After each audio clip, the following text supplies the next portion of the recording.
বিসমিল্লাহির রহমানির রাহিম। আল কোরআনে সূরাগুলো আমরা যদি সংক্ষিপ্তভাবে সারাংশ হিসেবে মনে রাখার চেষ্টা করতে পারি, তাহলে সেই সূরাগুলোর উপর সুন্দর একটি দখল আমরা পেতে পারি।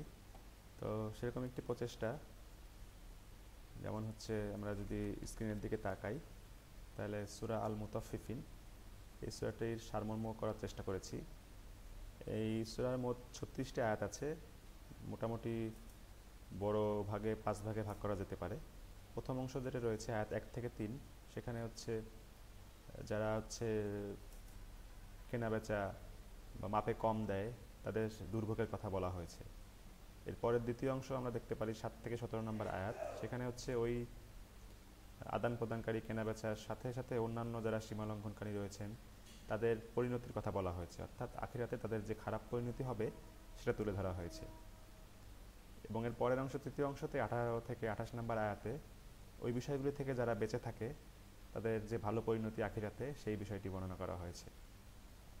এরপর চতুর্থ অংশে আল্লাহ তাআলা 29 থেকে 33 নম্বর আয়াতে দুনিয়াতে যারা ভালো কাজ করত, ভালো লোক ছিল, ভালো সৎকর্মশীল ছিল, তাদের প্রতি খারাপ লোকদের যে ব্যবহার ছিল, তারা কীভাবে ব্যবহার করত, সেই বিষয়গুলি বলা হয়েছে। এবং আখিরাতে যে যে বিষয়টি উল্টে যাবে এবং খারাপ লোকদের প্রতি কেমন আচরণ করা হবে এবং তাদের প্রতি ভালো লোকরা কী ব্যবহার করবে, সেই বিষয়টির মাধ্যমে সূরাটি শেষ হয়েছে।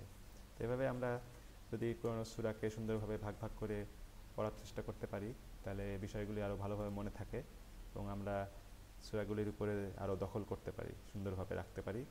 এবং এই সূরার একটি সারমর্ম মনের মধ্যে রাখতে পারলে নামাজের সময়ও বা যে কোনো সময় আমরা আল্লাহ তাআলার কাছ থেকে যেই আয়াতগুলো এসেছে সেইটার থেকে শিক্ষাগুলো সহজে নিজের মনে রাখতে পারি এবং তা বাস্তবায়ন করতে পারি।